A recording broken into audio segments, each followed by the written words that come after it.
Assalamualaikum warahmatullahi wabarakatuh.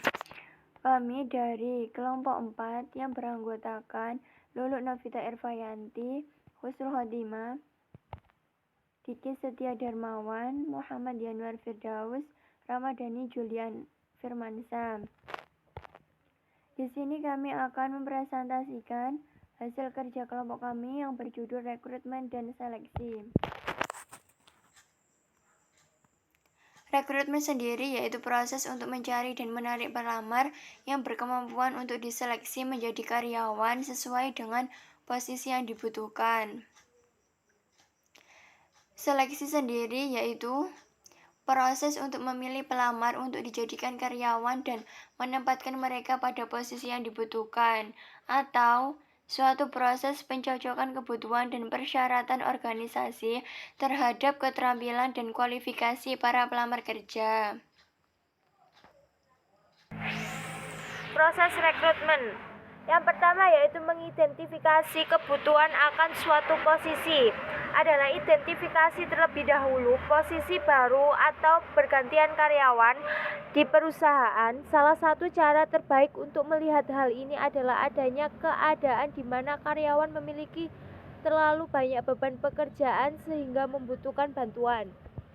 Yang kedua yaitu rencanakan perekrutan untuk posisi yang diinginkan, yaitu setelah proses identifikasi yang sebelumnya dilakukan sekaligus mendeskripsikan pekerjaan untuk posisi tersebut sehingga memudahkan HRD untuk mencari tenaga kerja yang tepat. Buat rencana perekrutan berdasarkan informasi tersebut, pikirkan bagaimana tim HRD akan mempublikasikan informasi lowongan, siapa yang akan meninjau proses secara keseluruhan, serta siapa saja yang akan berpartisipasi ketika proses wawancara. Yang ketiga yaitu publikasikan lowongan, yaitu informasikan lowongan ini termasuk kepada karyawan lama karena besar kemungkinan ada kandidat internal perusahaan yang mungkin memenuhi kriteria tersebut. Keberhasilan publikasi lowongan kerja juga bervariasi, tergantung pada posisi apa perusahaan, tawaran, dan media penyampaiannya. Yang keempat yaitu tinjauan lamaran yang masuk. Jika bagian HRD sudah mempublikasikan lowongan kerja dengan efektif, maka mereka akan kebanjiran kiriman lamaran. Manajer HRD kemudian akan menerima lamaran-lamaran yang telah disaring berdasarkan spesifikasi dan kebutuhan. Yang kelima yaitu wawancara kandidat berkualitas,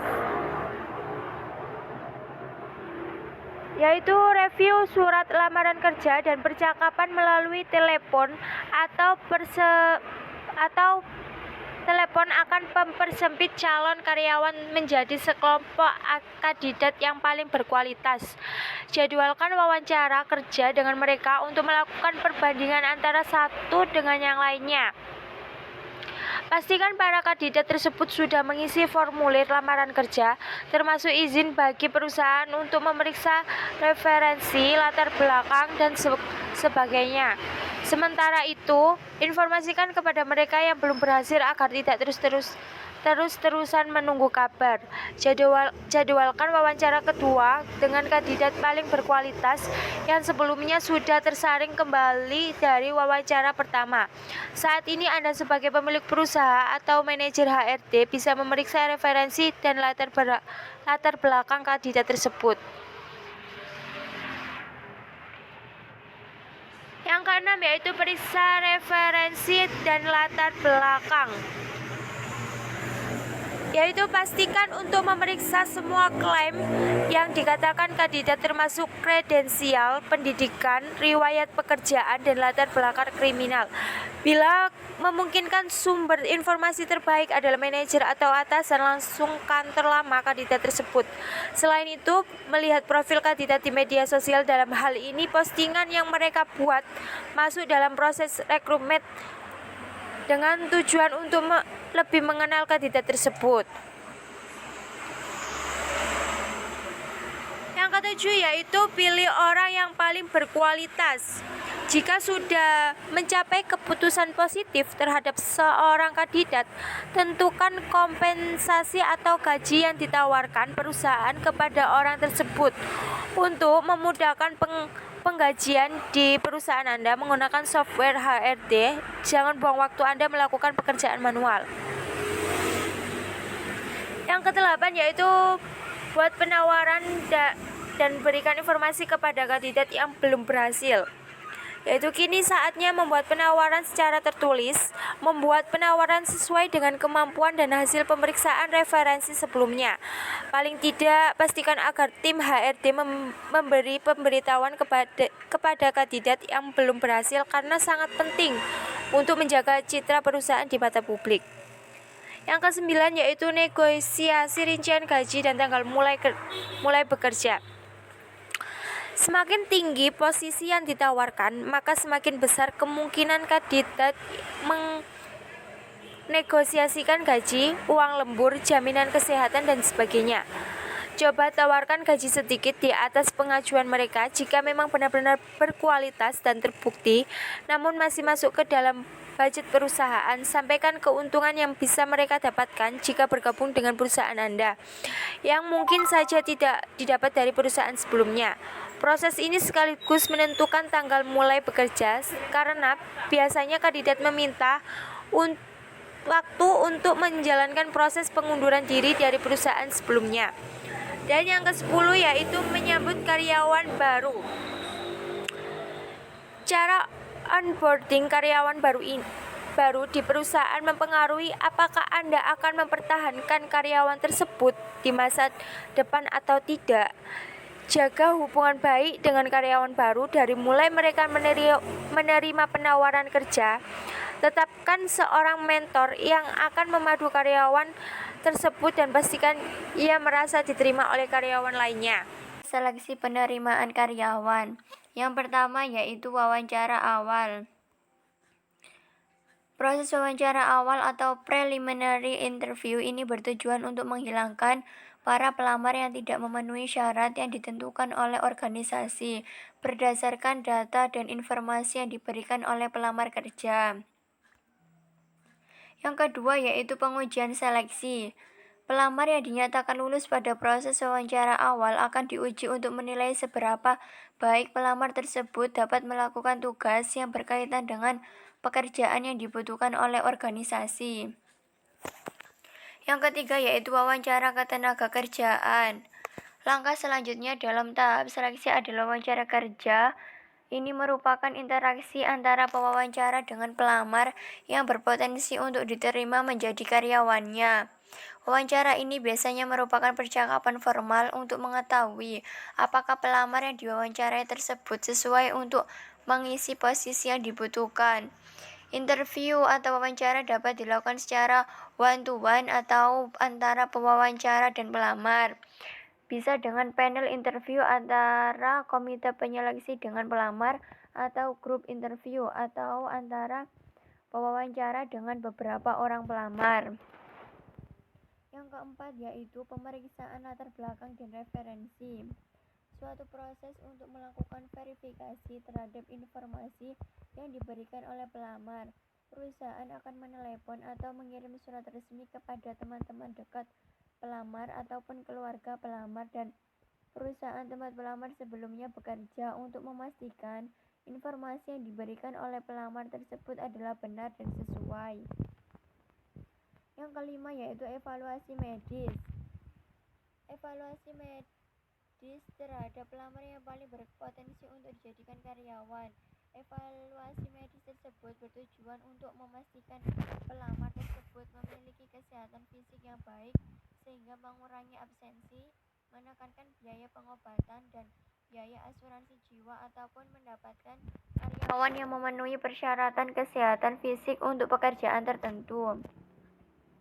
Yang keenam yaitu keputusan penyeleksian atau selection decision, yaitu setelah mendapatkan semua informasi yang dibutuhkan dan memenuhi semua persyaratan yang ditentukan, langkah yang paling penting dalam proses seleksi adalah keputusan pemilihan. Keputusan pemilihan diambil berdasarkan hasil dari wawancara awal, pengujian seleksi, wawancara kerja, dan pemeriksaan latar belakang, pemeriksaan referensi, serta evaluasi medis. Di proses inilah perusahaan akan memutuskan apakah pelamar tersebut diterima sebagai karyawan atau tidak. Yang ketujuh yaitu surat pengangkatan atau appointment letter. Langkah paling terakhir dalam tahap seleksi adalah mengangkat pelamar yang sudah terpilih menjadi karyawan dengan menerbitkan surat pengangkatan atau appointment letter. Selanjutnya yaitu perbedaan rekrutmen vs seleksi. Rekrutmen merupakan terminologi yang lebih luas, yaitu supaya untuk mendapatkan sumber daya manusia dalam suatu organisasi. Sedangkan seleksi lebih merujuk pada cara atau metode keputusan yang dipilih atau dibuat dalam kerangka rekrutmen. Untuk lebih jelasnya, perbedaan rekrutmen dan seleksi dapat dilihat pada bagan berikut.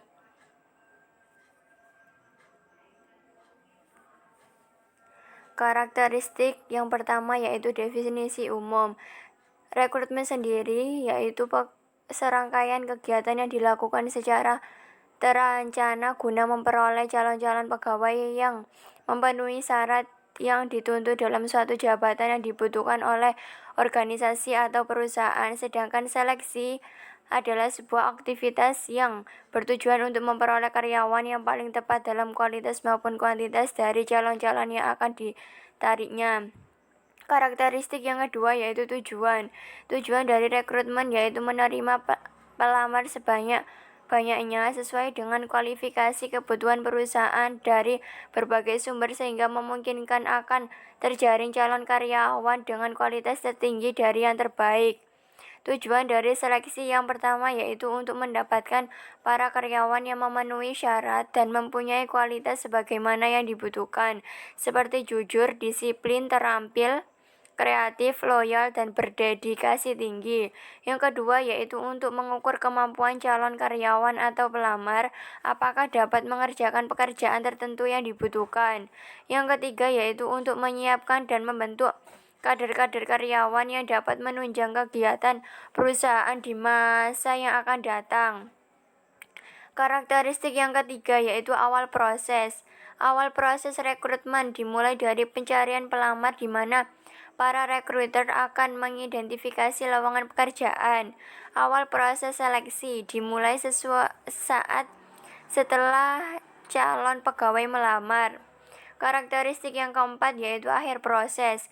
Akhir proses dari rekrutmen yaitu diakhiri dengan diterimanya sekelompok surat lamaran. Jadi hasilnya nanti akan berupa sekelompok pelamar yang dipilih melalui proses seleksi. Sedangkan akhir proses dari seleksi sendiri yaitu diakhiri dengan keputusan untuk memperkerjakan atau tidak. Kesimpulannya yaitu rekrutmen dan seleksi kedua aspek dalam pengadaan tenaga kerja, di mana proses pengadaan tenaga kerja itu panjang dan rumit. Namun proses ini sangat penting demi keberlangsungan perusahaan.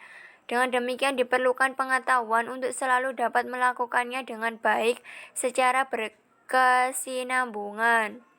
Sekian presentasi dari kelompok kami. Kalau ada salah-salah kata mohon dimaafkan. Wassalamualaikum warahmatullahi wabarakatuh.